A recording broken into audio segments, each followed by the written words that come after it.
학생 여러분 반갑습니다. 오늘은 문화 콘텐츠 산업과 4차 산업혁명에 대해서 한번 살펴볼 수 있도록 하겠습니다. 우리가 콘텐츠 기획, 융합 콘텐츠 기획을 고민하면서 4차 산업혁명을 왜 이해해야만 하는 것일까라는 질문을 가져볼 수 있을 것 같은데요.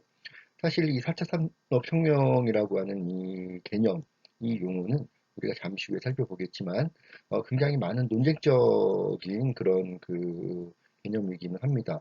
학술적으로 이 4차 산업혁명이라는 것이 타당한 것이냐에 대한 질문부터 어쨌든 지금 우리에게 이미 일상적으로 도래하고 있는 그런 새로운 기술적인 또 과학적인 그런 그 혁신의 결과물들이 우리 일상을 여러 가지로 일상에 영향을 미치고 있기 때문에 그런 측면에서 4차 산업혁명은 굉장히 중요한 현실이다. 이렇게 주장을 하는 흐름까지 굉장히 다양한 스펙트럼이 존재하고 있습니다.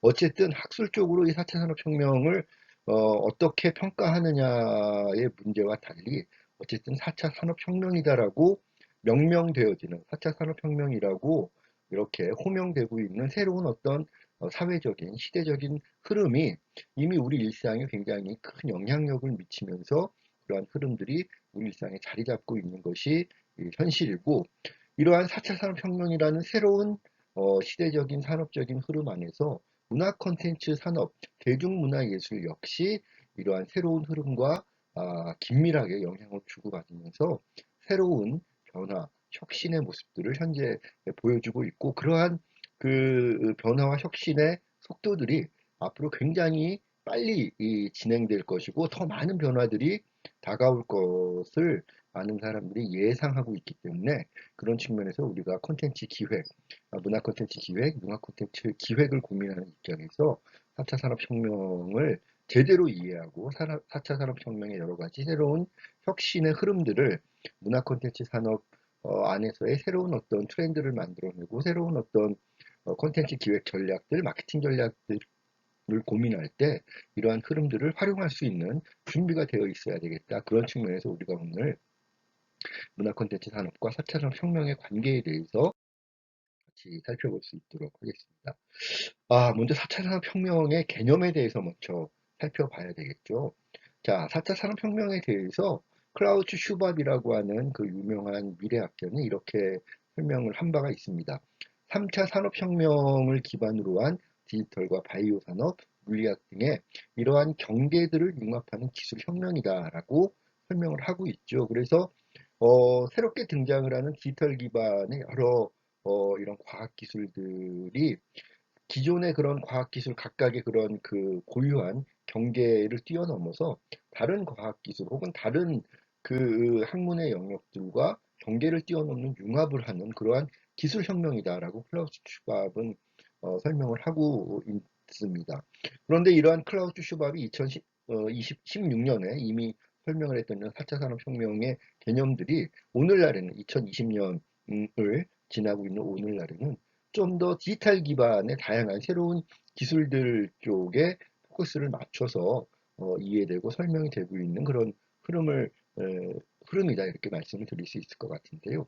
기술 자체가 아니라 그 기술을 활용을 해서 인간과 사회의 바람직한 변화를 추구하는 것이 4차 산업혁명이다. 이렇게 4차 산업혁명을 긍정적으로 평가하는 그러한 학자분들은 설명을 하고 있는 것이죠.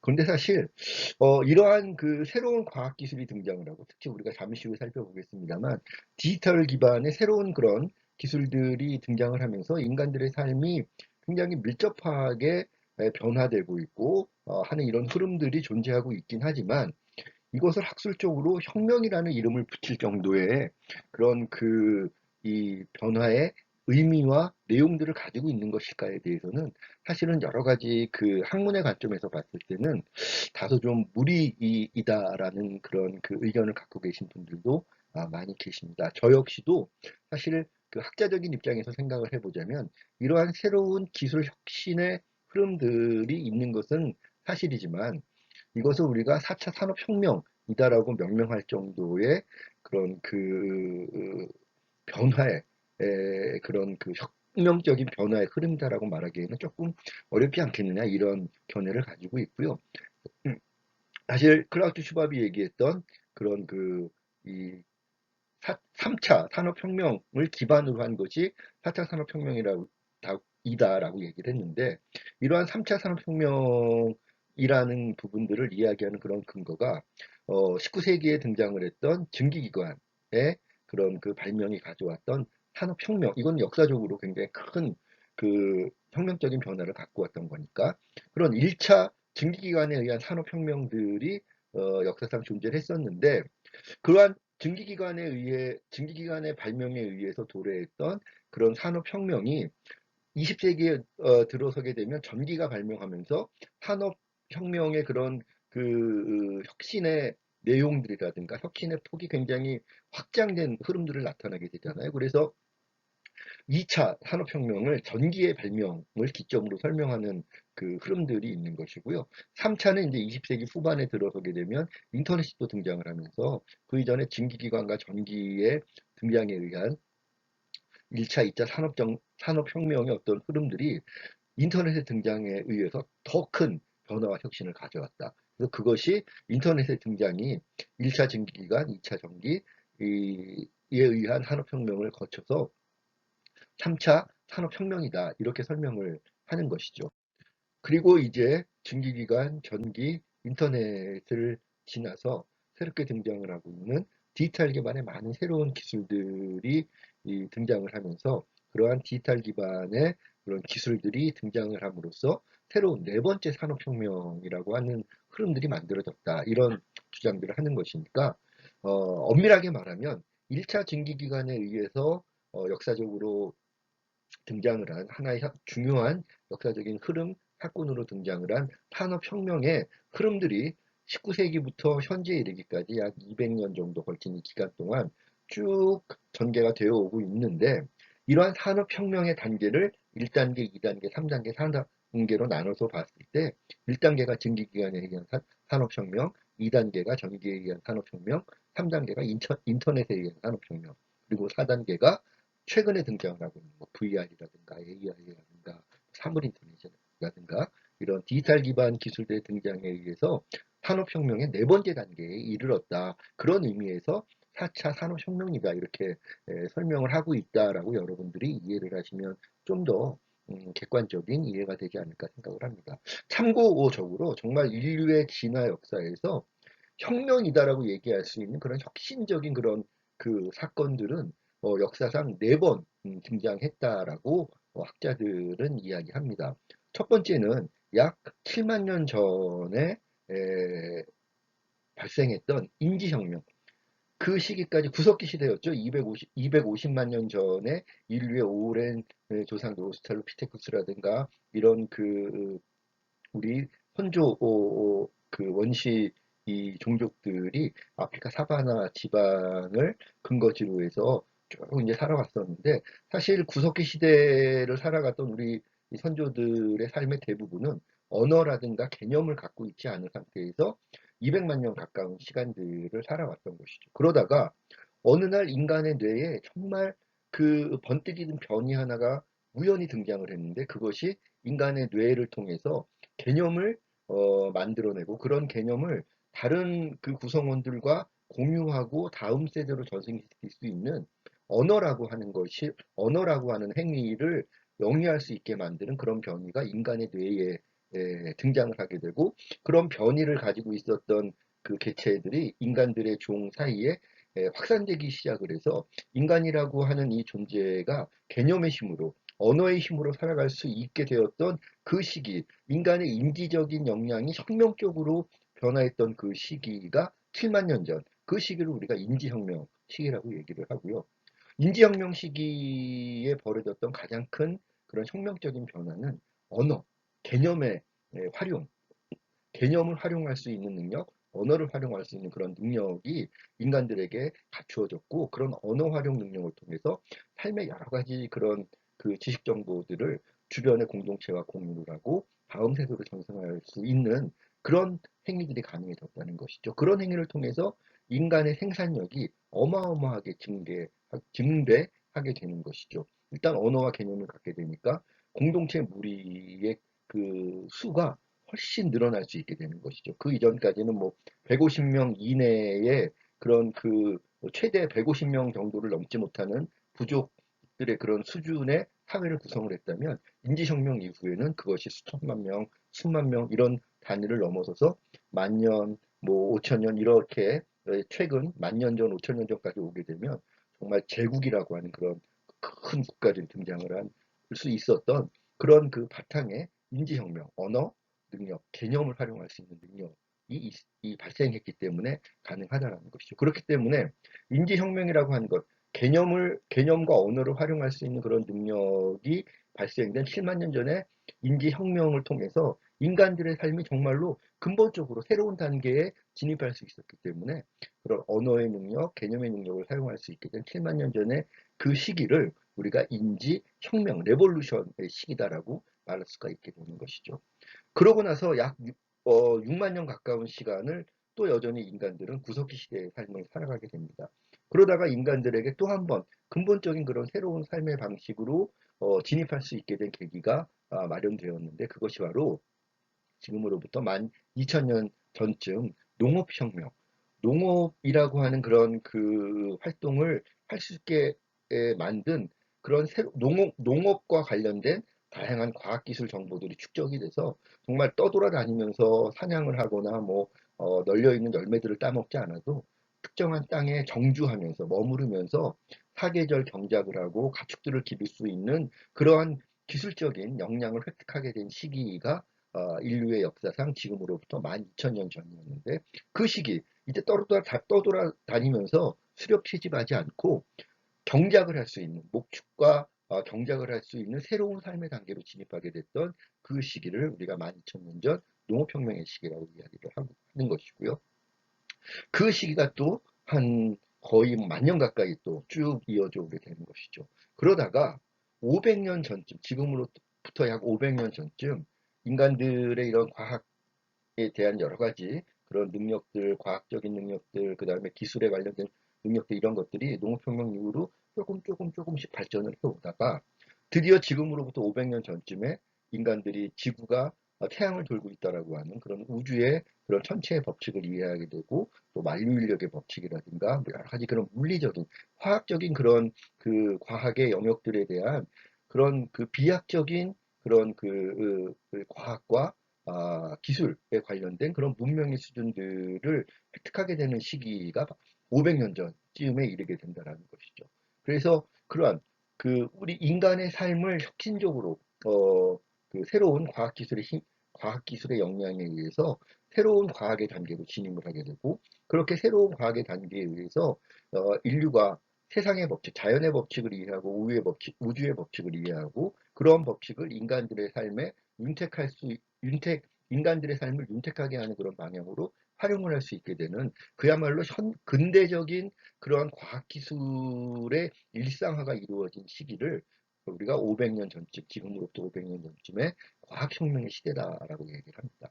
그리고 가장 최근에 있었던 혁명이 아까 우리가 잠깐 살펴봤던 산업혁명, 지금으로부터 약 200년 전쯤 시기, 19세기 그 시기에 영국에서 처음 등장을 했던 증기기관, 또 여러 가지 그런 자동화 컨베이어 벨트 시스템 이런 것들에 의해서 그런 과학기술에 의해서 여러 가지 비약적으로 증가했던 그런 생산력들이 산업혁명을 거치게 되면 그야말로 기하급수적인 확장을 이루게 되는 것이죠. 그래서 이러한 산업혁명의 시기까지 인간의 역사상 중요한 네 번의 혁명적인 그런 그 사건들이 존재했었다.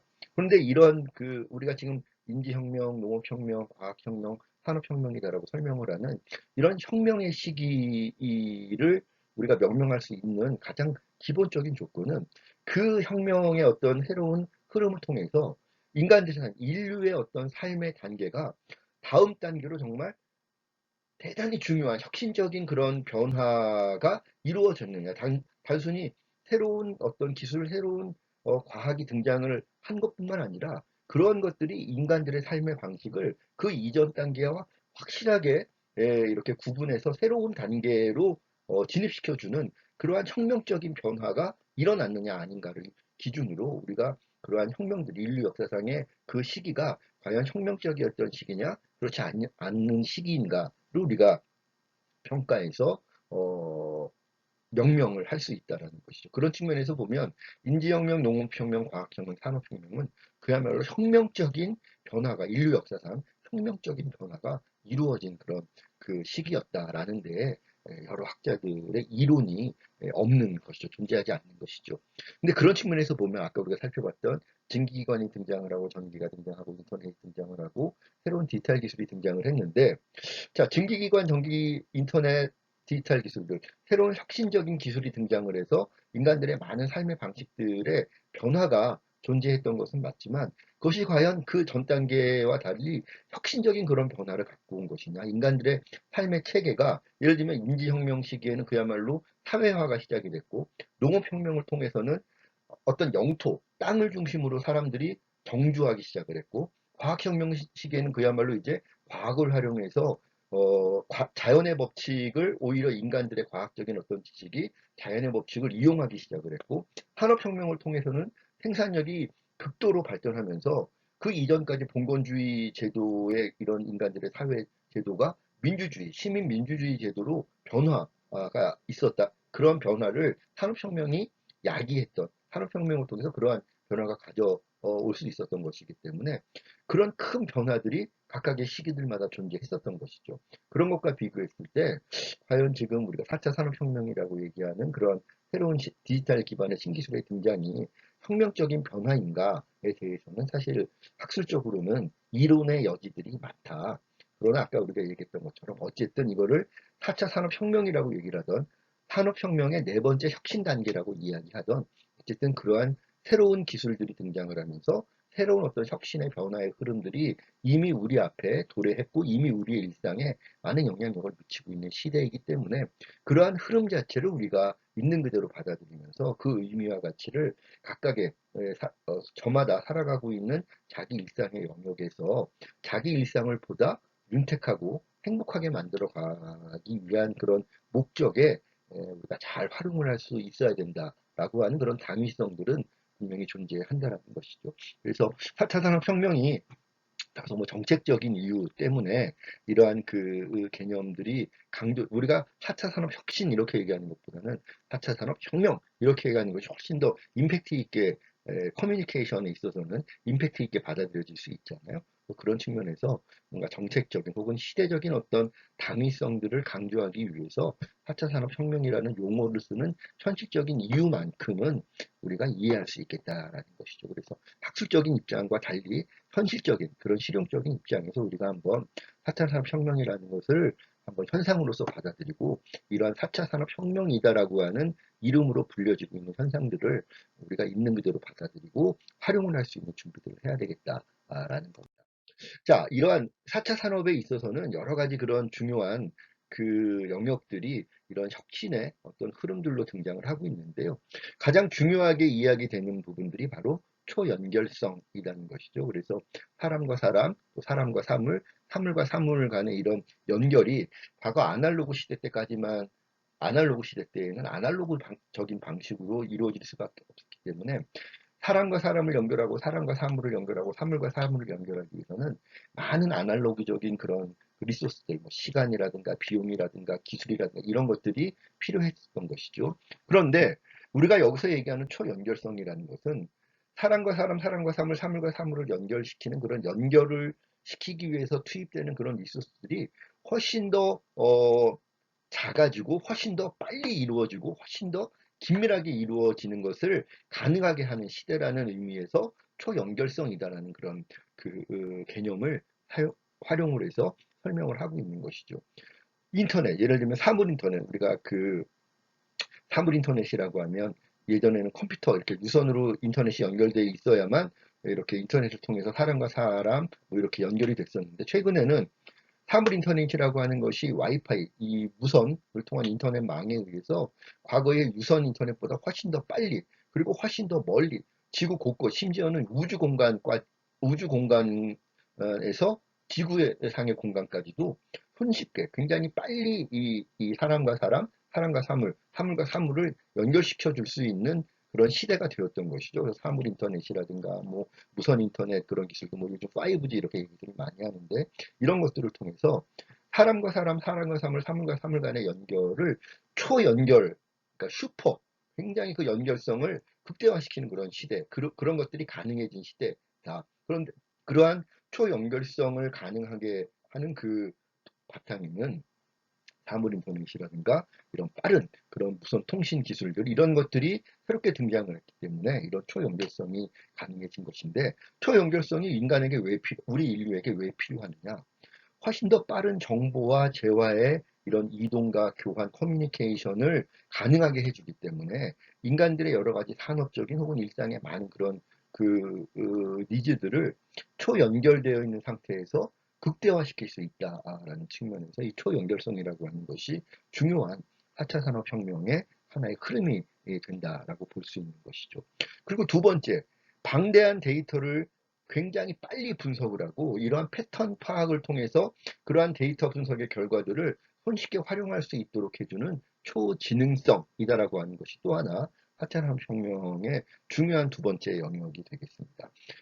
대표적인 게 AI 기술이겠죠. 그래서 여러 가지 데이터들을 패턴을 기준으로 빠르게 분석을 해서 거기에 맞는 그런 이 데이터의 활용 어떤 그 방식까지도 AI가 인간들에게 제시해주는 시대가 된 거죠. 여러분들 좋아하는 뭐 그런 그 오브 더 톱, OTT 서비스, 대표적인 뭐 넷플릭스, 왓챠 이런 것들이 있지만 내가 이렇게 몇 편의 영화나 콘텐츠를 보면 나의 어떤 문화적인 예술적인 취향을 인공지능이 AI가 분석을 해서 그러한 빅데이터를 인공지능이 분석을 해서 나의 감성, 나의 취향에 맞게 서비스의 어떤 유형들을 빠르게 보여주지 않습니까? 그래서 내가 예를 들면 액션을 좋아하면 다음날 그 페이지에 접속을 하면 나의 페이지에는 액션 영화 위주의 이런 큐레이션이 이루어지고 있는데 또 누군가는 뭐 멜로 계열의 작품을 좋아하는 사람이 뭐 이렇게 넷플릭스를 매치를 보면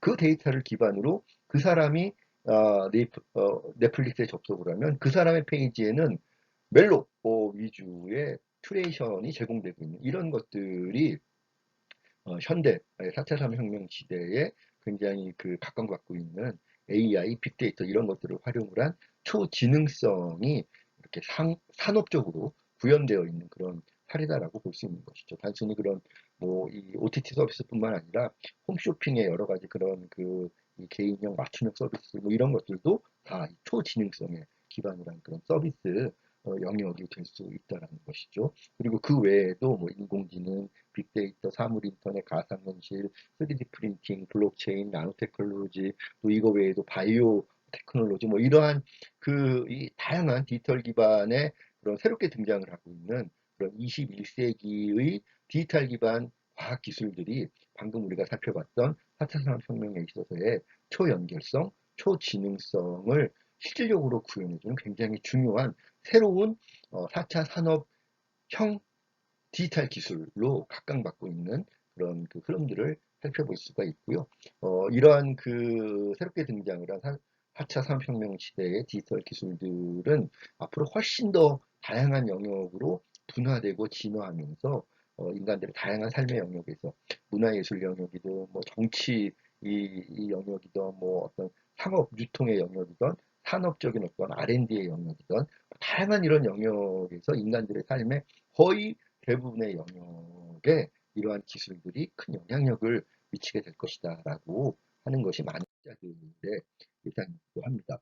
자, 그런데 이러한 4차 산업혁명을 바라보는 4차 산업혁명을 이끌어가고 있는 새로운 그런 기술의 흐름들을 바라보는 관점의 변화들이 21세기로 넘어오면서 약 지난 20년 동안 많은 그런 관점의 변화들이 있어 왔습니다. 초기에는 자동화라든가 초연결성, 초지능성에 대한 기술 중심의 논의들이 주로 많이 영향력을 가지면서 이런 4차 산업과 관련된 여러 정책적, 산업적 전략을 준비하는데 영향력들을 발휘를 했었던 것도 사실입니다. 그런데 뭐 그럴 수밖에 없죠. 새로운 기술이 등장을 하면서 야기된 그러한 변화이기 때문에 기술 중심의 논의가 어쨌든 초반에는 더 큰 그 힘을 가질 수밖에 없었던 그런 상황들이 있었을 텐데요.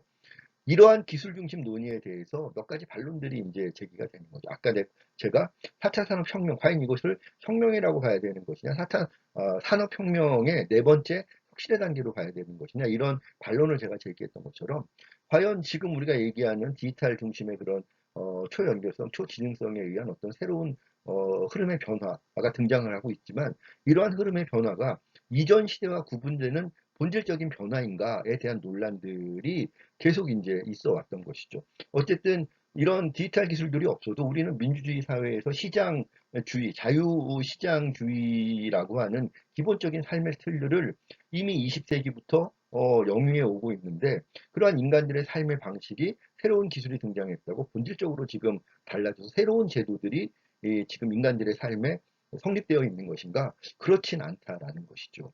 그리고 역시 마찬가지로 이런 그 4차 산업혁명을 이끌어가고 있는 새로운 디지털 기술들이 인간들에게 과연 그 인간들에게 혜택을 주는 방향으로만 이러한 기술들이 활용될 것인가에 대한 불안함들이 또 제기가 되기 시작을 했던 거죠. 그래서 이런 4차 산업혁명 기술들에 의해서 많은 새로운 어떤 혁신과 변화들이 등장을 하고 있는데, 그런 4차 산업혁명 시대의 새로운 디지털 기술에 의해서 사회와 경제 구조의 일정한 변화들이 지금 만들어지고 있으나, 과연 그러한 변화가 긍정적이고 바람직한 것이냐? 아니다. 오히려 비관적인 그런 결과가 예측된다. 예를 들면 뭐 AI가 여러 가지 산업적인 생산을 대체하고 초연결된 사회에서 그 과거의 사람과 사람, 사람과 사물과 사물을 연결시켰던 많은 그런 일자리들이 사라지게 될 것이고, 또 이런 그 초지능성에 의해서도 인간들이 가지고 있었던 기본적인 어떤 지적 생산력들이 기술로 대체돼 버리게 되면, 과연 4차 산업혁명이라는 것을 통해서 새롭게 뭔가 혁신되고 변화되는 그런 흐름들은 만들어지겠지만, 과연 그것이 인간들에게 오히려 유리한 것이냐 불리한 것이냐, 그런 그 미래에 대한 전망에 대해서 4차 산업혁명에 의한 그런 혁신과 변화의 결과에 대해서 비관적인 전망과 낙관적인 전망이 혼재한다라는 것이죠.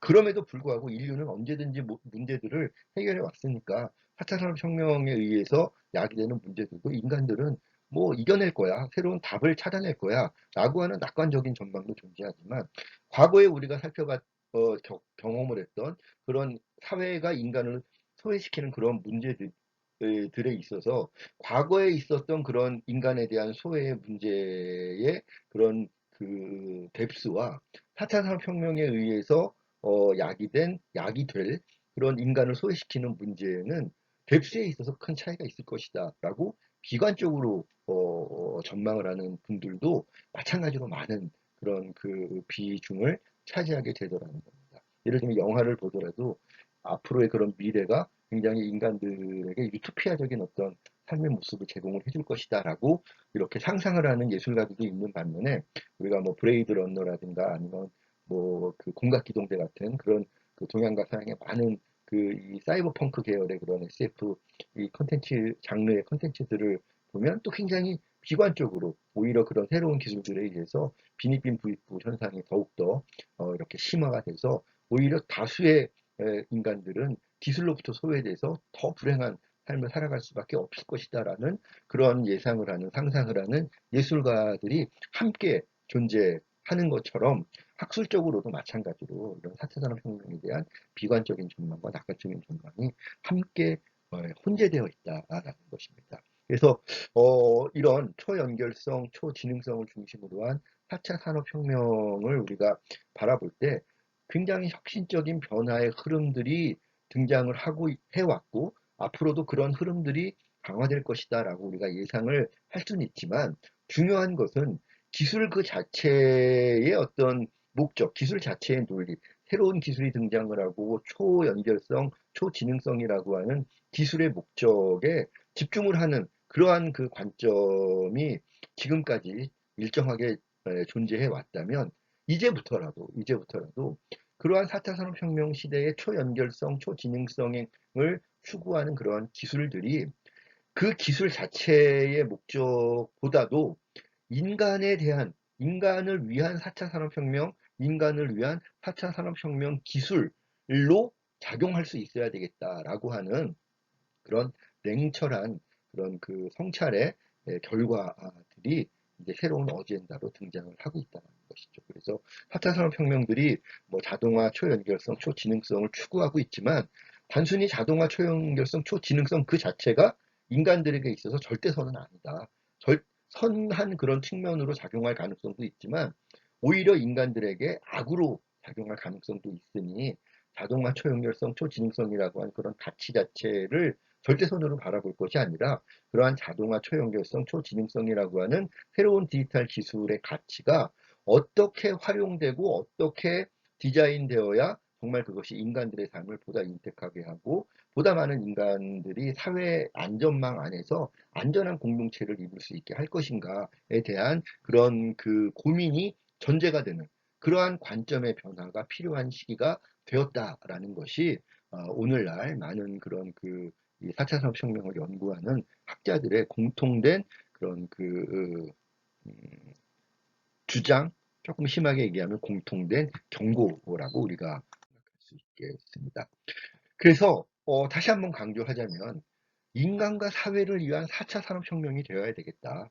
기술 발전의 가치는 그 기술 발전 그 자체로도 충분한 의미와 가치를 가질 수 있겠으나 기술의 발전이 인간과 사회의 새로운 욕구와 필요를 포착하고 그것을 기술을 통해서 실현해야만 그러한 기술 발전의 가치가 인간들을 위해서 바람직하게 구현되는 것이지 인간과 사회의 어떤 그 욕구와 필요를 구현해주고 실현시켜주는 것과 무관하게 기술 그 자체의 그 발전, 기술 그 자체의 완전성만을 추구하는 것은 오히려 인간들을 더욱더 소외시키고 그 기술을 소유한 소수의 집단에게는 행복일 수 있겠으나 그 기술을 소유하지 못한 다수의 인간들을 오히려 기술로부터 소외시키고 우리 사회의 안전망으로부터 이탈시켜버리게 하는 그러한 그 바람직하지 않은 그런 방향으로도 기술 발전의 경로들은 나갈 가능성이 있다라는 것이죠. 그런 위험성들을 우리가 잘 인식을 하면서 기술 발전의 가치가 인간과 사회의 행복을 위해서 인간과 사회가 보다 나아지고 보다 윤택해지고 보다 안전해지는 방향으로 나아갈 수 있도록 이러한 4차 산업혁명 시대 디지털 기술들이 잘 작동할 수 있도록 그러한 전제를 우리가 갖는 것이 그러한 전제를 우리가 같이 공유하고 함께 인식을 하는 것이 중요하겠다는 것입니다. 그래서 우리가 최근에 많이 강조되고 있는 것이 바로 이거죠. 창의력을 기반으로 인간 고유의 직관, 통찰, 감성이 중요하다. 인간 고유의 직관력, 통찰력, 감성을 통해서 이 기술의 쓰임새를 분석을 하고 이 기술의 쓰임새들이 인간을 위해서 기여할 수 있는 방향으로 사용되어질 수 있는 그 기술의 활용 전략 이런 것들이 필요한 것이죠.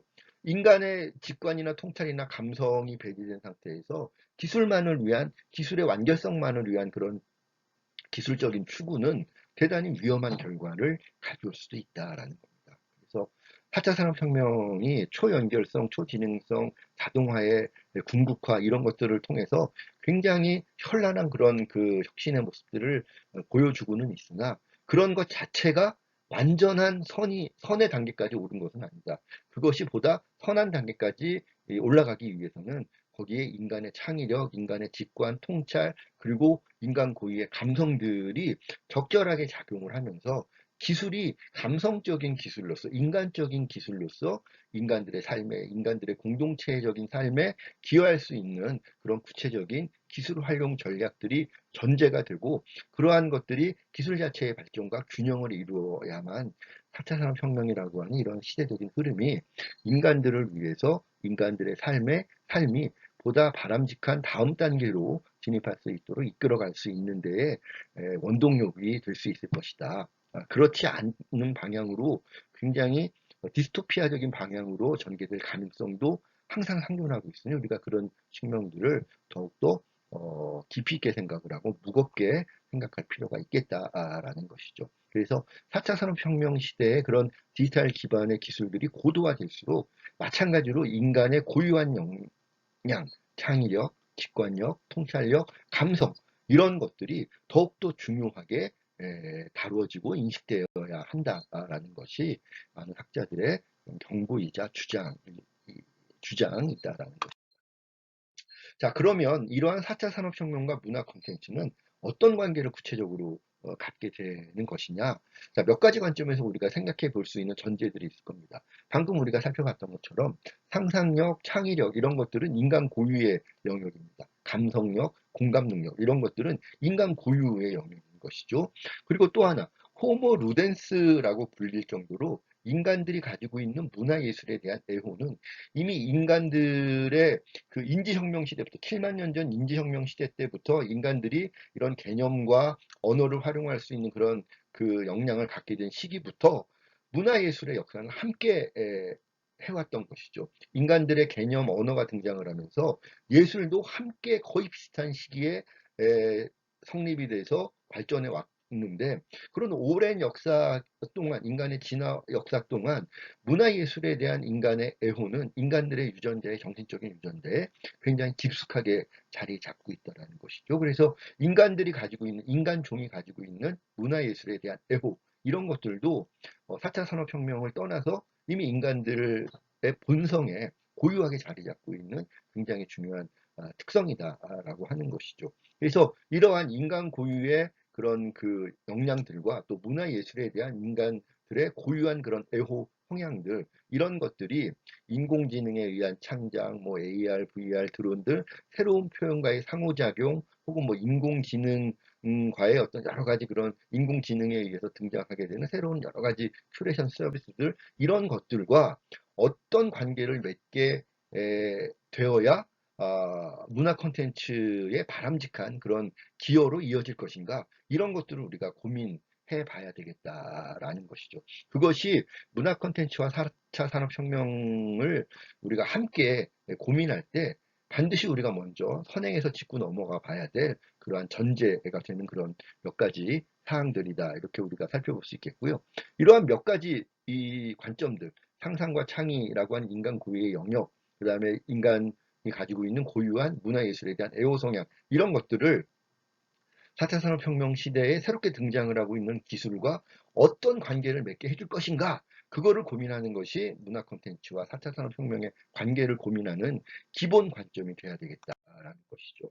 그래서 그러한 여러 가지 고민을 할 때 있어서 우리가 중요하게 생각해 볼 수 있는 관점 가운데 하나가 굉장히 다양한 관점을 통해서 문화 콘텐츠와 4차 산업의 관계를 함께 생각해 볼 수 있겠습니다만 그 중에 굉장히 우리가 유력하고 의미 있는 관점으로 채택할 수 있는 것이 재매개화의 관점이다. 리미디에이션의 관점에서 한번 우리가 문화 콘텐츠와 4차 산업혁명의 관계를 조망을 해볼 수 있겠다는 겁니다.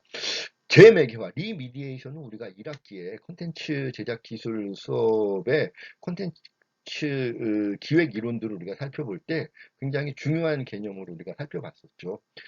현재의 미디어가 굉장히 핫한 미디어로 지금 등장을 해서 굉장히 큰 영향력을 발휘하지만 이 미디어는 곧 올드 미디어가 된다. 누구에 의해서? 새롭게 등장을 한 뉴 미디어에 의해서. 또 새로운 뉴 미디어가 등장을 했다 하더라도 이러한 뉴 미디어가 앞서 존재했던 미디어와 완전히 구분되는 전혀 새로운 어떤 것이 아니라 과거의 미디어의 거의 대부분의 것을 기반으로 하지만 과거의 미디어가 갖고 있지 못한 한 가지나 두 가지 정도의 사소한 것들을 새롭게 자기의 어떤 그 특성으로 가지고 있기 때문에 그것이 새로운 미디어로 평가받게 만들어주는 중요한 요소가 될 뿐, 새로운 미디어라 하더라도 과거의 미디어의 역사와 단절된 전혀 새로운 어떤 것이 등장을 하는 것은 아니다. 그것은 미디어뿐만 아니라 문화예술의 어떤 장르의 역사도 마찬가지다. 새로운 장르가 등장을 해서 각광을 받는다고 하더라도 이러한 새로운 장르는 앞선 장르 혹은 앞선 장르들, 많은 장르들로부터 영향을 받아서 장르의 역사의 그런 그 맥락 속에서 살펴보면 새로운 장르가 굉장히 혁신적이고 다른 유니크한 측면들이 많아 보일지라도 이런 새로운 장르는 과거의 장르의 과거의 장르로부터 상당히 많은 부분들을 의존하고 있는 것이고 그 중에 몇 가지 요소가 과거의 장르들이 갖고 있지 못한 그런 요소이기 때문에 그것이 새로운 장르로 그 장르를 인정받게 만들어줄 뿐이다라는 것이 제 매개와 리미디에이션의 관점인 것이죠. 그런 관점에서 바라보면 4차 산업혁명의 지향점, 아까 살펴봤던 우리가 초연결성, 초지능성, 자동화의 궁극화, 뭐 이런 4차 산업혁명의 지향점은 온라인상에 이미 그 이전에 3차 산업혁명이라고 하는 인터넷 시기에 그 온라인에 구현된 가상현실이라고 하는 그런 그 개념을 오프라인에 구현하고자 하는 것이다. 라는 것이 많은 그 미래학자들의 고찰이기도 하다라는 것이죠. 그러니까 지금 우리가 얘기하는 그런 뭐 인공지능이라든가 혹은 사물 인터넷을 통해서 빠르게 뭐그 서로가 이렇게 사람과 사람이 연결되고 사람과 사물이 연결되고 사물과 사물이 연결된 그러한 관계들을 우리가 일상생활에서 오프라인에서 구현하고자 하는 그러한 이 표를 4차 산업혁명 시대 기술들은 자기의 지향점으로 가지고 있지만 그것이 전혀 새로운 것이 아니라 이미 온라인에 우리가 많은 그 온라인 게임이라든가 사이버 스페이스를 활용을 한 여러 가지 그 온라인상의 일상생활들 이런 것들이 이미 온라인에 구현되어 있는데 그러한 온라인 안에서의 어떤 그 사고의 흐름들, 사고의 패턴들을 오프라인으로 가져와서 온라인에서 우리가 편리하게 활용을 할 수 있었던 그런 초연결성, 초지능성의 기능들을 오프라인에서도 우리가 그대로 한번 구현하고 그런 것도 우리가 이용할 수 있게 해보자라는 것이 4차 산업혁명의 그런 그 지향점이다. 그래서 전혀 새로운 것이 아니라 이미 그 이전 시기에 3차 산업혁명 시기까지 이미 구현되어 왔던 것들을 좀 더 오프라인이라고 하는 공간까지 확장을 해서 구현하는 것이다라고 하는 것이 세계 미래 보고서에 담겨져 있는 4차 산업혁명에 대한 이 미디에이션, 재매개화 관점에서의 해석이다라고 볼 수 있다라는 것이죠. 그런 관점에서 보면 디지털 시티, 우리가 컨텐츠 테크놀로지라고 얘기하는 그런 이 창작을 도와주는 그런 여러 기술들, 아날로그 시대 때도 컨텐츠 테크놀로지들이 존재했었고 디지털 시대에는 그런 컨텐츠 테크놀로지들이 훨씬 더 다양하고 발전된 형태로 현재 존재하고 있는데 그러한 디지털 시티와 미디어 기술은 문화 콘텐츠의 장르적이고 창작적인 변화를 가져올 것입니다. 그런데 예를 들면 대표적인 게 이런 그 디지털 시티나 미디어 기술에 의해서 문화 콘텐츠의 장르적 창작적인 변화의 대표적인 결과물, 웹툰, 그다음에 온라인 게임, 우리가 이런 것들, 혹은 VR 게임, 이런 것들을 우리가 살펴볼 수 있겠는데, 자, 리미디에이션, 재매개화의 관점에서 보면, 웹툰이라고 하는 것이 만화의 역사에서 이전 시대의 만화와 완전히 단절된 새로운 어떤 그 장르적인 만화의 역사에서 봤을 때 전혀 새로운 만화 장르로 인정받을 수 있을 것이냐? 그렇진 않다는 겁니다. 그 이전까지 출판 만화 시대까지 존재했던 기본적으로 만화는 그림으로 그려져 있는 것이고 말칸에 있는 글자가 그 그림에 같은 칸에 등장하고 있는 인물의 생각이나 말을 대변하는 것이고 칸과 칸을 연결하면서 만화의 스토리텔링은 시간적으로 전개되는 것이고 뭐 이런 기본적인 만화의 장르적인 규칙, 장르적인 메커니즘은 그대로 작용을 하고 있다는 것이죠. 단지 무엇이 달라졌느냐? 디지털 시티, 새로운 디지털 미디어 기술에 의해서 과거의 종이에 펜으로 그리는 방식의 그런 창작 방식이 아니라 타블릿 PC의 타블릿 펜을 통해서 디지털 방식으로 작품을 창작하는 것이고 그런 것들이 유통되고 배급되는 그런 그 방식도 과거의 책이 서점을 통해서 이렇게 오프라인 공간에 의해서 재래 방식으로 유통되는 것이 아니라 우리가 뭐 온라인이나 모바일을 통해서 포털 사이트라든가 아니면 이런 웹툰 플랫폼에 접속을 하게 되면 디지털 방식으로 우리가 그런 것들을 종이가 아니라 모니터를 통해서 수용할 수 있게 하는 그런 그 방식의 변화, 수용 방식의 변화일 뿐이지 만화라고 하는 그런 아날로그적인 감성의 본질, 스토리텔링의 본질은 크게 달라지지 않았다라는 것입니다. 그것이 바로 제 매개의 관점에서 바라본 그러한 4차 산업혁명 시대 기술과 문화 콘텐츠의 그런 그 관계라는 것이죠. 지금 우리가 살펴봤던 것처럼 디지털 기술, 디지털 미디어 기술들이 새로운 장르적인 창작적인 변화를 대중예술 영역에 가져올 것이나 그것이 과거의 아날로그적인 방식, 아날로그 시대의 장르와 완전히 단절된 전혀 새로운 것이냐? 그렇진 않다. 그래서 중요한 것은 디지털 기술과 디지털 미디어 기술이 문화 콘텐츠에 있어서 장르적 창작적인 변화를 많은 변화들을 가져올 것이나 실제로 그것에 그러한 디지털 기술과 미디어 기술에 의한 장르적 창작적인 변화는 일정한 그런 그 범위의 한계, 제한된 그런 변화의 영향력만을 가져올 수밖에 없을 것이다라는 것이죠. 여전히 영화는 우리가 아날로그 시대나 디지털 시대나 디지털 방식으로 많은 그런 그 장면들이 촬영이 돼서 디지털 방식으로 옛날처럼 필름을 돌리는 것이 아니라 디지털 영상 방식으로 영화가 상영이 되지만 여전히 많은 사람들은 극장에 가서 큰 스크린을 통해서 빵빵한 사운드를 통해서 영화를 감상하는 방식을 선호하고 있다는 것이죠. 많은 음악들이 디지털 방식으로 레코딩돼서 한 곡을 완곡해야만 그것이 하나의 음반으로 만들어지는 시대가 아니라 디지털 방식으로 많이 녹음을 해서 이어붙여도 하나의 완성된 음원으로 인정받는 시대에 이르렀지만 여전히 많은 사람들은 얼마 전에 뭐 미스터 트롯 그 콘서트를 그 강남구청이었나요? 송파구청에서 공연을 코로나 때문에 하지 말아라 뭐 이랬을 때 굉장히 많은 반발들이 일어나고 또 그 얼마 지나지 않아서 방역 단계가 조금 낮아지니까 다시 그 개최가 되어서 많은 사람들이 기다렸던 많은 그 관객들이 미스터 트롯 콘서트를, 슈퍼 콘서트를 보러 찾아가고 이런 모습들을 우리가 살펴봤지만 코로나 시대에 이런 여러 가지 방역과 관련된 그런 어려움들 또 우려들이 있음에도 불구하고 여전히 많은 그 사람들, 많은 우리들은 어딘가에 모여서 함께 즐기고 함께 환호하면서 음악을 즐기고 내가 좋아하는 뮤지션의 어떤 음악 세계를 감상하고 이런 방식들을 포기하려고 하지 않는다. 오히려 더 선호하고 있다. 이런 것들을 우리가 확인할 수 있었는데요. 바로 이런 것들이 디지털이 가져올 장르적인 창작적인 변화가 상당히 의미 있게 중요하게 그런 변화들이 등장을 할 것이지만 그것들이 가져올 변화의 폭들은 일정한 그런 이 범주 안에서의 변화일 수밖에 없을 것이다. 왜? 장르적인 창작적인 변화도 재매개화의 관점에서 과거의 많은 부분들을 기반으로 한 변화이기 때문에 과거의 많은 것들을 여전히 사람들은 애호하고 선호하고 있다는 것이죠.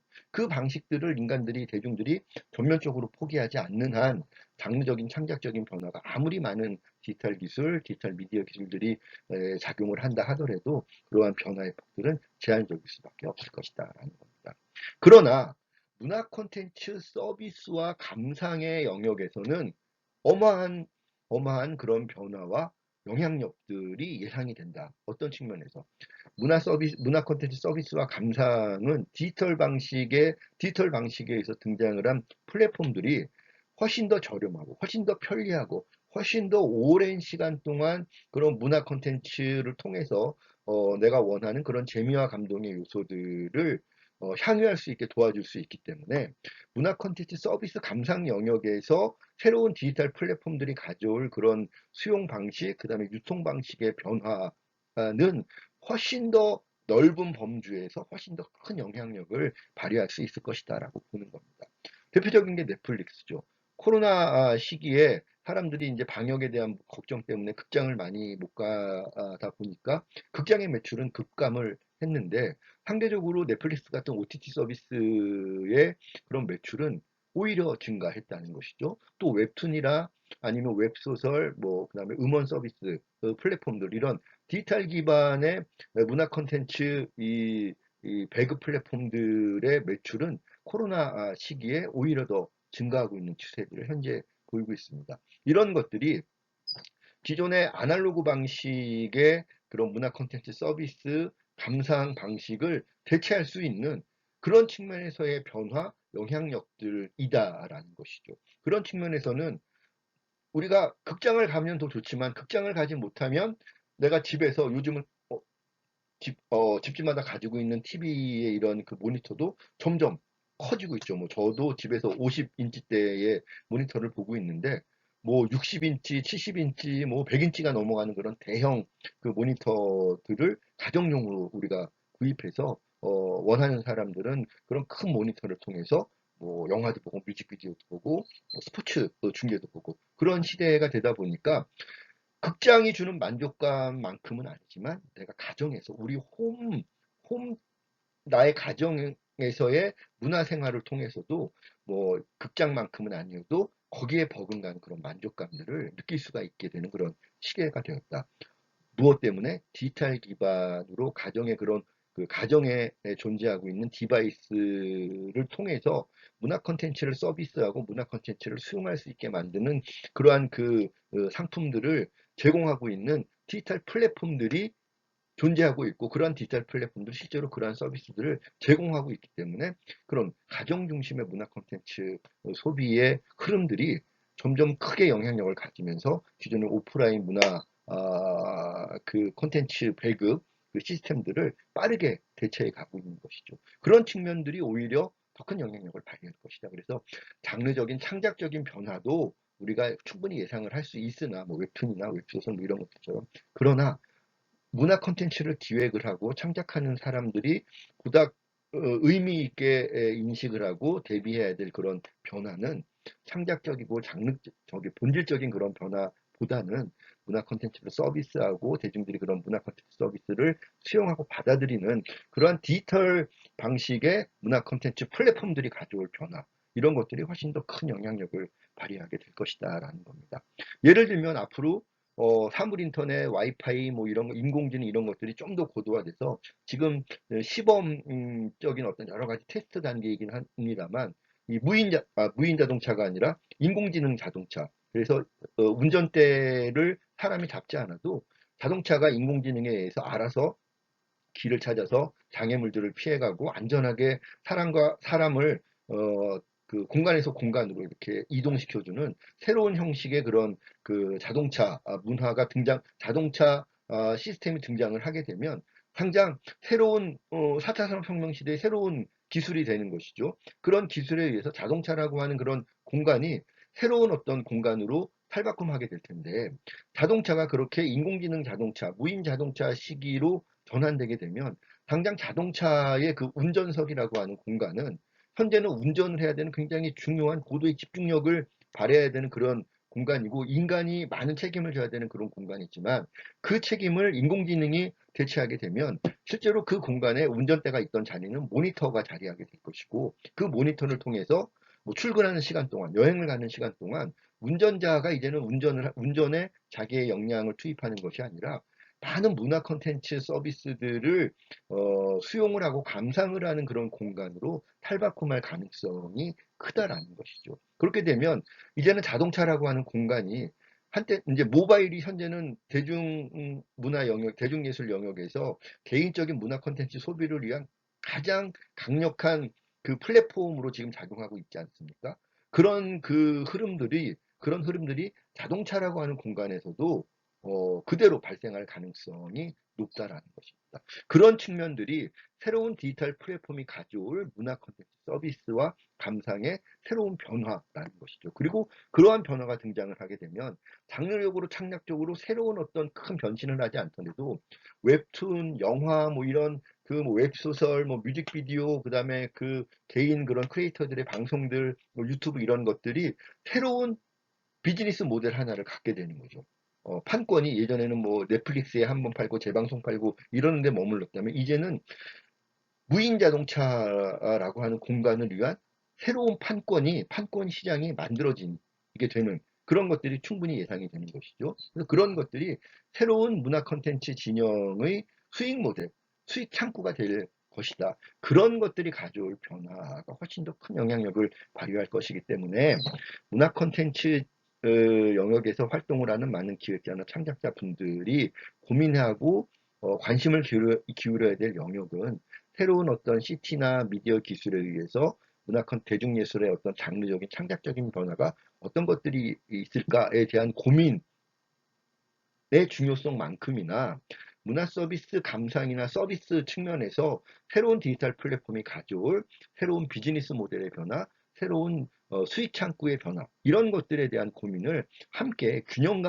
균형감 있게 그러한 고민들을 같이 해 나가는 것이 중요하겠다. 자, 그래서 다시 한번 정리해서 말씀드리자면 제 매개어의 관점에서 문화 콘텐츠와 4차 산업혁명의 관계를 다시 한번 정리해서 말씀을 드리자면 자, 4차 산업혁명 기술은 문화 콘텐츠를 변화하게 할 것입니다. 장르적으로든 뭐 창작적으로든.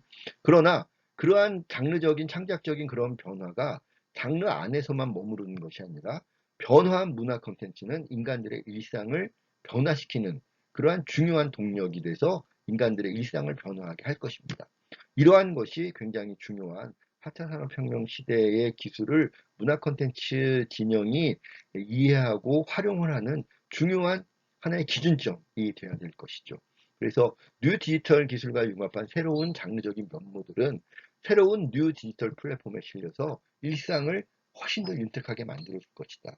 무인 자동차의 공간에서 혹은 사물 인터넷이 곳곳에 연결되면서 뭐 웨어러블 혹은 뭐 여러 가지 그런 그 장치들을 통해서 뭐 시계를 통해서도 우리가 문화 콘텐츠를 어, 즐길 수 있고 뭐 안경을 통해서도 즐길 수 있고 혹은 주부들이 주방이라는 공간에서는 그저 과거에는 설거지하고 음식 만들면서 라디오만 들었다면 이제는 주방이라는 공간에 뭐 냉장고든 뭐 이런 공간에 어떤 홀로그램을 통해서도 내가 일하면서도 굳이 거실에 왜 이렇게 텔레비전 각도가 안 맞아서 무슨 화면이지 소리만 듣고 이러는 것이 아니라 내가 설거지를 하고 뭐 음식을 만들면서도 그 자리에서 얼마든지 문화 콘텐츠를 감상을 할 수 있게 만드는 있게 해주는 그런 기술들이 주방이라는 공간에 들어와서 작용을 하게 되면 주방이라는 공간도 새로운 문화 콘텐츠의 그런 디지털 플랫폼으로 작용을 할 수 있게 되는 것이죠. 그래서 그런 측면에서 그러한 측면들을 우리가 다 고려해 보자면 새로운 뉴 디지털 기술과 융합한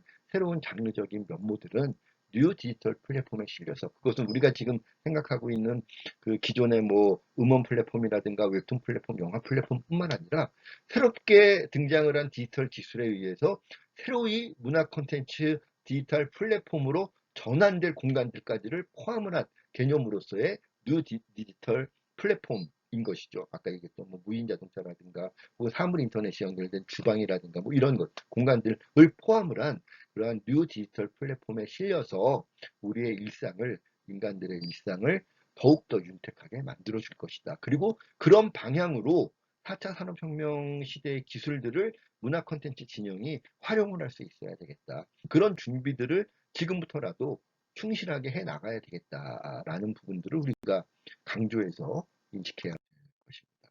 그래서 그런 측면에서 보면 4차 산업혁명 시대의 문화산업의 중요한 키워드는 결국은 융합과 확장이다.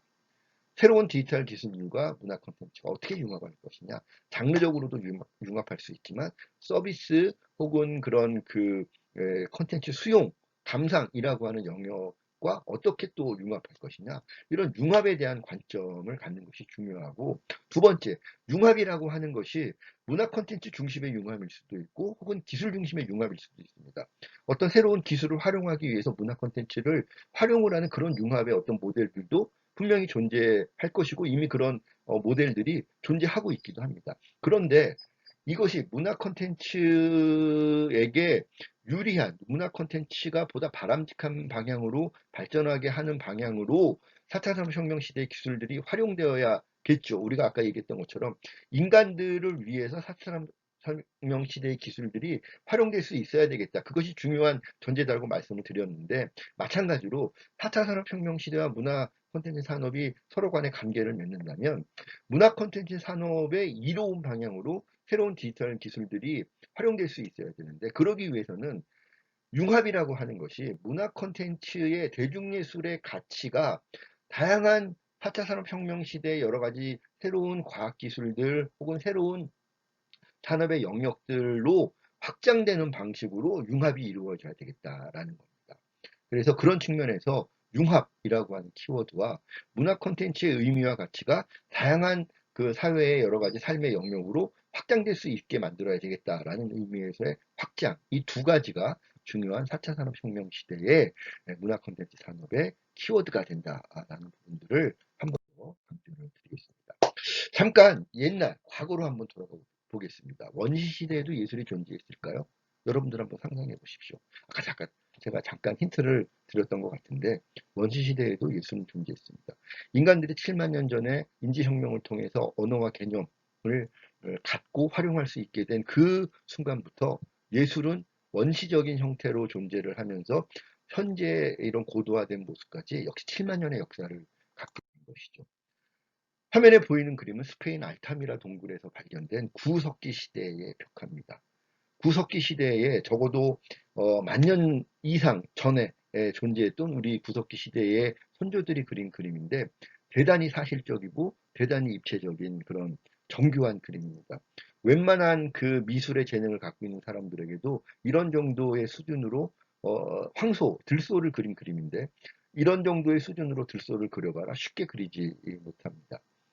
원시 자연주의 명작으로 평가받는 그런 작품인데요. 이 작품을 그린 이유를 크게 세 가지로 학자들은 설명을 하고 있습니다. 하나는 노동, 이런 정교한 그림을 그려서 이런 목이라든가 심장, 이런 급소를 한 번에 찔러서 사냥감을 쓰러뜨릴 수 있는 그런 사냥 훈련의 사냥 연습의 흔적들이 이런 그 구석기 시대의 동물들을 그린 그림에는 많이 발견이 됩니다. 목이라든가 심장 부위에 많은 그 돌로 만든 무기들로 타격을 가했던 그런 흔적들이 발견되는데 그 이유는 실제와 똑같이 흡사하게 그리면 그릴수록 연습의 효과가 높아지고 실전에 가까운 그런 연습을 통해서 사냥에 나가서 이 동물을 실제로 만났을 때 실전에 가까운 연습의 그런 성과들을 발휘할 수 있는 거죠. 내가 그림을 보고 연습을 했는데 실제로 가서 보니까 모양도 다르고 색깔도 다르고 크기도 다르다. 당황해서 사냥 기술을 제대로 발휘할 수 없겠죠. 심지어 그 당시에 이런 동물들은 2m, 3m가 넘는 초식 동물들을 인간들이 사냥을 해야 했었는데 그 당시 인간 개개인의 평균 신장은 1m 30cm에서 1m 50cm 정도밖에 되지 않았습니다. 굉장히 피지컬적으로도 인간들이 불리했죠.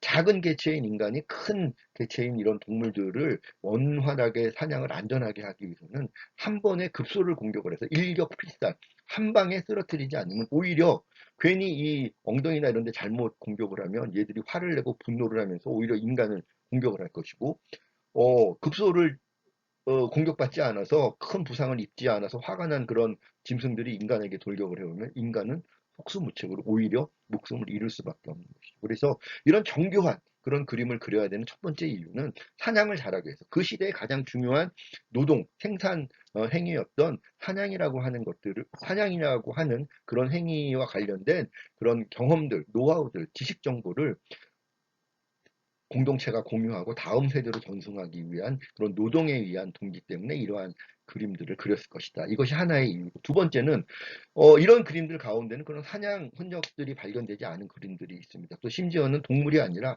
산이라든가 바위라든가 강이라든가 별이라든가 이런 것들을 그린 그림들도 함께 발견됩니다. 그런 것들은 뭘까? 주술의 의미가 있었을 것이다. 인간들은 자연의 법칙들을 깊이 있게 이해하지는 못했지만 구석기 시대에 자연의 어떤 루틴한 현상들을 오랜 세월 동안 지켜봐 왔기 때문에 그런 규칙들이 존재한다라는 것은 경험적으로 알고 있었는데 그러한 규칙적인 자연의 루틴, 자연의 법칙들이 왜 그런 것들이 나타나는지 원인을 그 당시에는 알 수가 없었겠죠. 그런데 인간들은 그 원인을 신뢰하지 못하면 그러한 현상들이 규칙적으로 또 올 것인가에 대해서 두려움을 갖게 되고 두려움을 갖게 되면 공동체는 두려움 때문에 붕괴될 가능성이 큰 것이죠. 이 시대 인간들에게 가장 큰 두려움은 밤이 되었다가 아침이 되지 않으면 어떡할까? 이런 것들이었을 겁니다.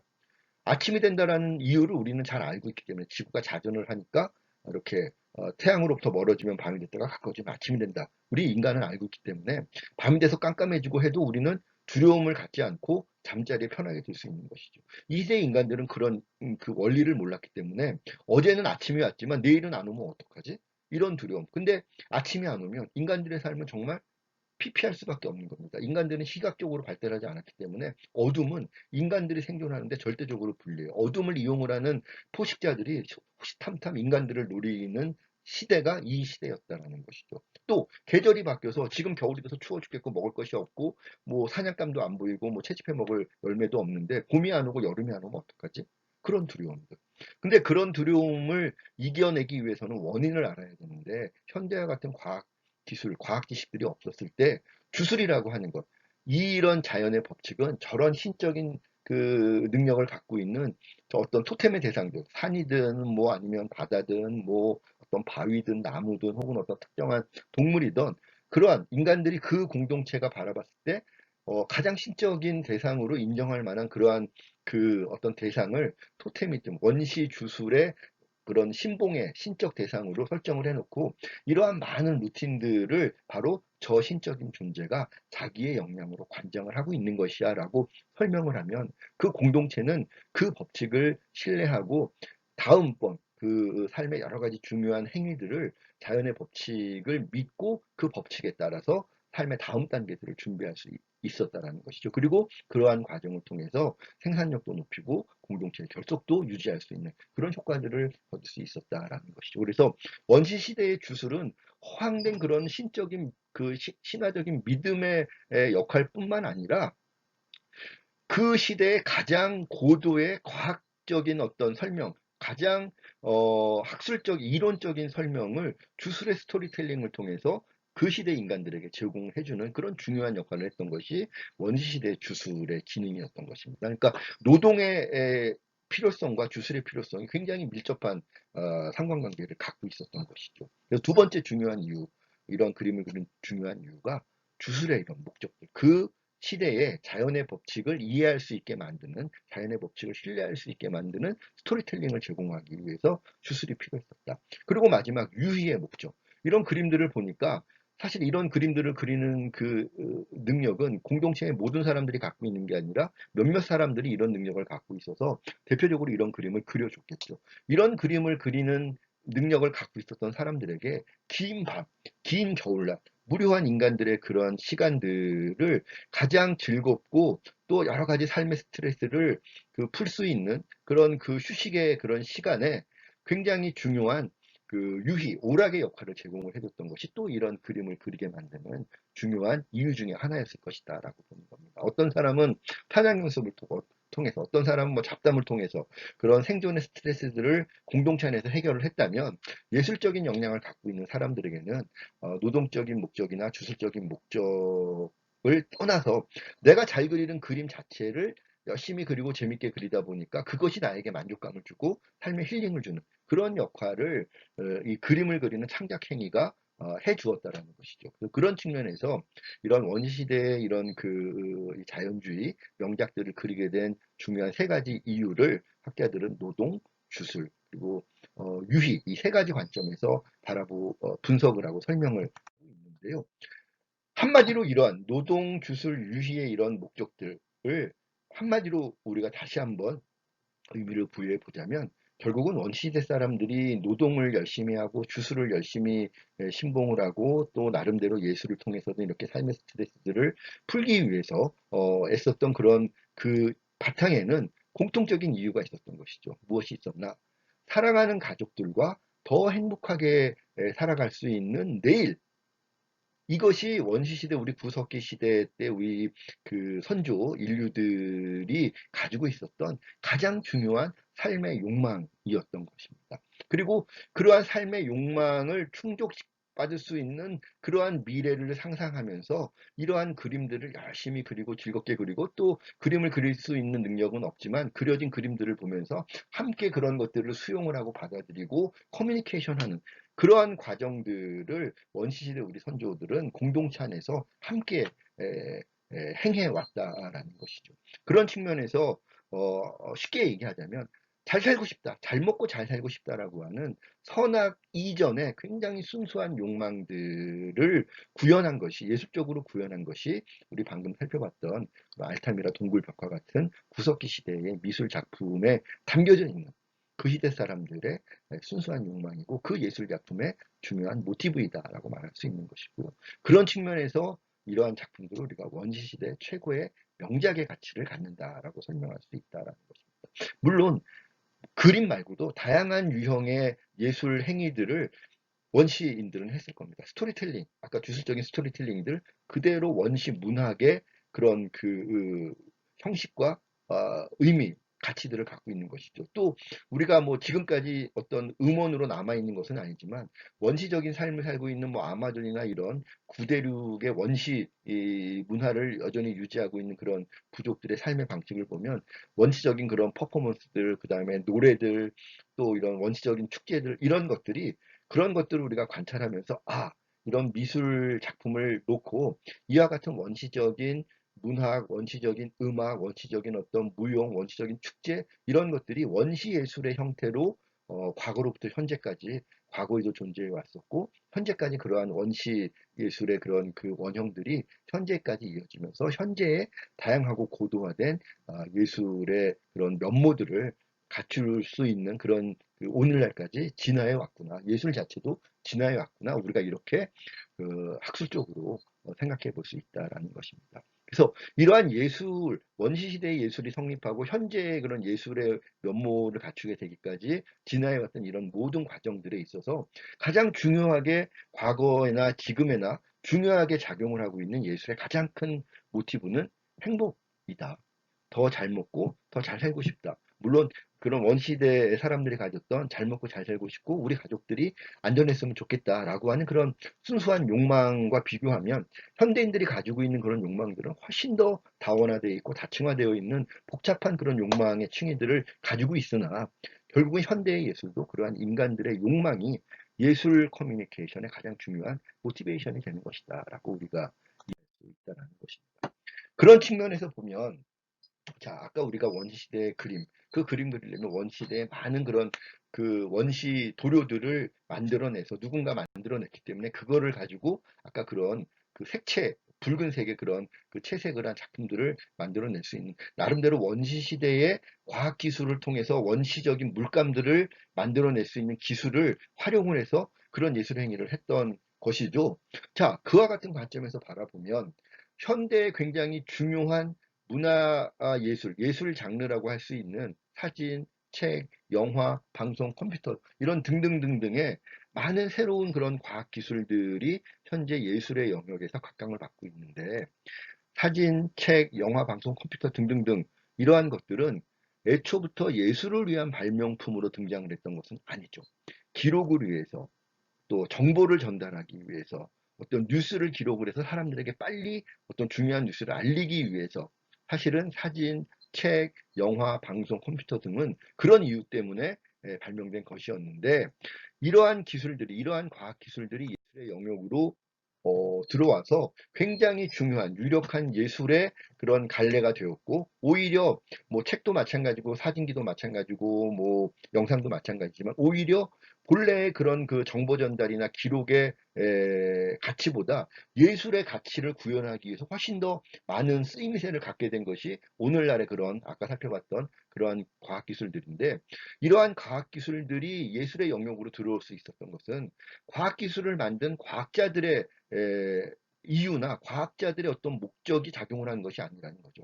과학자들은 그 기술을 만들었을 때 기록을 위해서 뉴스를 전달하기 위해서 그 본래의 기능만을 생각을 하면서 그러한 과학기술들을 발명을 했고 세상에 내놨던 것이죠. 그런데 그러한 과학자들이 만들어낸 어떤 출판 기술들, 뭐 인쇄 기술들, 뭐 사진 기술들, 뭐 방송 기술들, 영상 기술들, 음향 기술들 이런 것들을 가만히 지켜보고 있던 예술가들 중에 누군가가 인간의 예술사에 최초로 사진을 예술의 영역으로 가져온 사람이 누구인지는 밝혀져 있지 않습니다.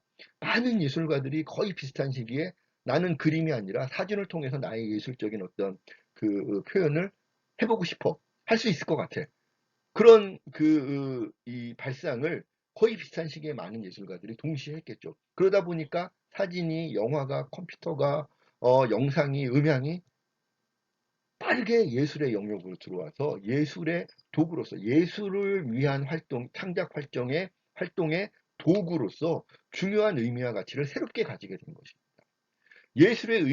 예술이 갖고 있는 의미와 가치가 과학기술 영역까지 확장되어진 것이죠. 아까 우리가 얘기했던 4차 산업혁명 시대의 중요한 문화 콘텐츠 산업의 두 가지 키워드, 융합과 확장.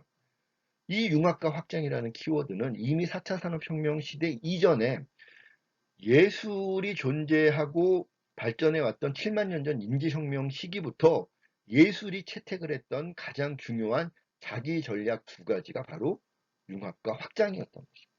물감을 만드는 기술을 그림을 그릴 수 있는 도구로 융합시키는 그 발상. 이 7만 년 전, 만 년 전 원시시대에도 그 전략들이 존재했던 것처럼 현대에도 최근에 그런 아날로그 시대 혹은 3차 산업혁명 시기까지 등장을 했던 다양한 과학기술들을 예술의 도구로 활용을 해서 예술의 의미와 가치를 영화라고 하는 장르까지, 방송의 장르까지, 출판의 장르까지 확장시킬 수 있었던 것은 바로 예술가들 고유의 상상력과 감성이었다라는 것이죠. 그러한 것들을 우리가 많은 사례들을 통해서 살펴볼 수 있다라는 겁니다. 아까 살펴봤던 뭐 카메라, 그다음에 뭐 인터넷, 그다음에 핸드폰, 심지어 핸드폰도 뭐 정보통신의 어떤 도구로서 디바이스로서 발명되었지만 지금 스마트폰, 사실은 문화예술을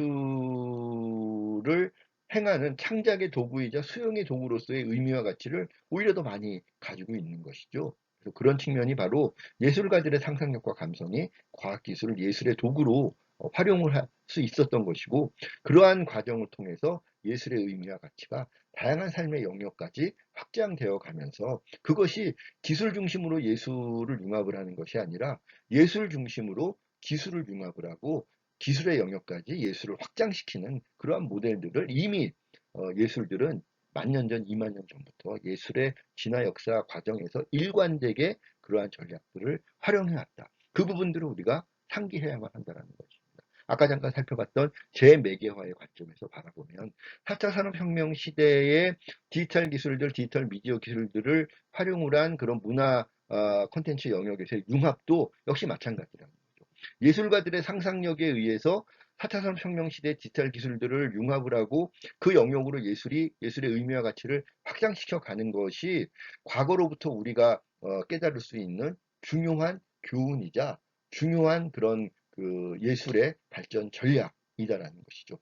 과거에 존재해왔던 그런 아날로그 시대부터 디지털 시대 초기까지 존재해왔던 예술 중심의 융합, 예술 중심의 확장 이 전략을 4차 산업혁명 시대의 새로운 과학기술들을 대할 때에도 여전히 마찬가지로 이 두 가지 전략들이 가장 중요한 대중예술의 전략이 되어야 된다. 이런 부분들을 우리가 경험적으로 이 문화예술의 역사에는 끊임없이 과학기술과의 융합의 과정들이 있어 왔고, 우리가 지난 학기에 문화 콘텐츠 문화 콘텐츠 제작 기술 과목에서 융합의 여러 가지 발전 층위들을 우리가 살펴봤을 때, 장르가 과학기술과의 융합하는 그러한 모델들은 굉장히 오래전부터 전통적으로 문화예술이 즐겨 사용해왔던 그러한 융합 전략 중에 하나다라고 우리가 살펴봤었는데, 그 모델이 바로 우리가 지금 오늘 살펴보는 예술이 과학기술을 과거로부터 현재까지 융합과 확장의 관점에서 활용을 하고 확장시켜 왔던 그런 사례들이다라고 하는 측면에서도 우리가 이해해 볼 수 있을 것 같습니다. 그런 측면에서 방금 제가 강조했던 것처럼 융합과 확장은 예술의 오랜 전통이다라는 것이죠. 그래서 결론적으로 4차 산업혁명 시대라고 하는 것을 우리가 너무 기술적으로 어렵게 생각을 하고 저 많은 4차 산업혁명 시대 디지털 기술들을 모두 이해해야만 문화예술인으로서 4차 산업혁명 시대를 준비하는 그런 태도가 되지 않을까? 그런 부담이나 걱정을 가질 필요가 없다는 것이죠.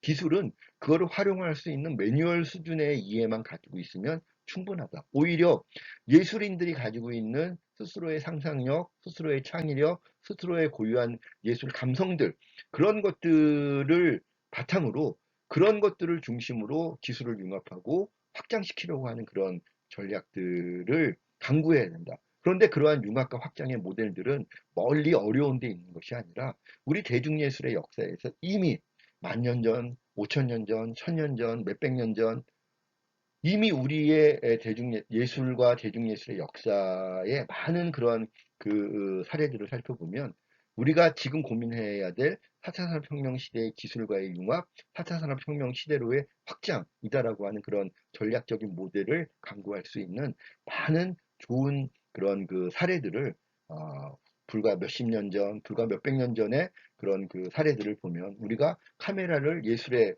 도구로 활용을 할 수 있게 되었고, 영화를 예술의 장르로 가져올 수 있었고, 방송을 예술의 플랫폼으로 가져올 수 있었고, 모바일을, 핸드폰을 대중예술의 중요한 플랫폼으로 가져올 수 있었던 그러한 융합과 확장의 그런 전략 관점으로라면 우리는 충분히 4차 산업혁명 시대에 새롭게 등장을 하는 다양한 디지털 기반의 기술들을 충분히 활용하면서 문화예술 중심의 융합, 문화예술 중심의 확장 모델들을 강구할 수 있을 것이다. 그리고 그런 관점에서 새로운 융합 모델, 새로운 확장 모델들을 고민하려고 하는 그런 그 관점의 정립을 해 나간다면 그렇게 어렵지 않게 우리는 4차 산업혁명 시대를 대중예술 중심으로 돌파해 나갈 수 있을 것이다. 그런 부분들을 마지막으로 강조해서 말씀을 드리고 싶습니다.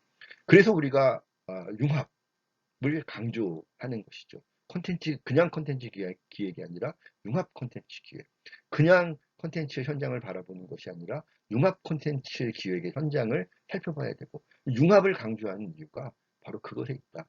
문화예술, 대중예술, 순수예술 시대부터 대중예술 시기에 이르기까지 예술은 융합과 확장이라고 하는 오랜 전통 속에서 융합과 확장을 중요한 예술 전략, 예술 커뮤니케이션의 전략으로 활용을 하면서 만년 전부터 7만 년 전 인지혁명 시대로부터 만 년 전, 그건 아까 우리가 살펴봤던 아탐이라 동굴벽화의 시대를 거쳐서 현대에 이르기까지 4차 산업혁명 시대를 살아가고 있는 현대에 이르기까지 융합과 확장이라고 하는 중요한 예술 커뮤니케이션의 전략을 통해서 예술은 우리 나름의 그러한 그 의미와 가치들을 끊임없이 새롭게 만들어내고 발굴해 오면서 진화해 왔고, 앞으로도 우리가 그런 전략을 활용을 하면서 4차 산업혁명 시대를 예술 중심으로 활용해 갈 수 있을 것이다라는 것입니다. 그런 관점에서 우리가 융합과 확장의 관점에서 4차 산업혁명 시대와 문화 콘텐츠의 관계를 함께 이해를 하고, 또 그런 관점에서 앞으로 여러분들이 남은 그런 그 커리큘럼의 과정들을 하나하나 살펴봐 간다면 4차 산업혁명 시대 어렵고 낯선 것이 아니라 과거로부터 우리가 해왔던 그런 방식으로도 충분히 감당 가능한 그런 새로운 혁신이다. 그러한 혁신을 우리가 그런 혁신들이 어떤 것들이 있는지 매뉴얼 수준에서만 이해하고 있으면 충분히 우리가 감당할 수 있는 그러한 흐름들이기 때문에 움츠러들거나 위축될 것이 아니라 융합하고 확장하겠다라고 하는 보다 이렇게 진취적인 그런 관점에서 4차 산업혁명 시대를 대중예술인들이, 또 대중예술을 준비하는 청년, 우리 이 대학생들, 청년 예술가들, 청년 기획자들이 준비하고 대비해야 되는 그런 필요성들을 우리가 이해할 수 있게 될 것입니다. 자, 오늘 그 문화 콘텐츠와 4차 산업혁명 시대의 관계, 그리고 우리가 어떤 관점에서 대중예술이, 문화 콘텐츠 산업이 4차 산업혁명 시대를 이해하고 활용할 것인가에 대해서 긴 시간 동안 살펴봤는데요. 여러분들에게 작은아마 도움이 되는 그런 시사점들을 제공할 수 있는 그런 시간이었기를 바라고요. 적지 않은 시간 동안 여러분들 동영상 강의 들어주시느라고 수고들 많으셨습니다. 자, 오늘 4차 산업혁명 시대와 문화 콘텐츠의 관계에 대한 그런 동영상 강의 여기까지 마치도록 하겠습니다. 여러분들 수고 많으셨습니다.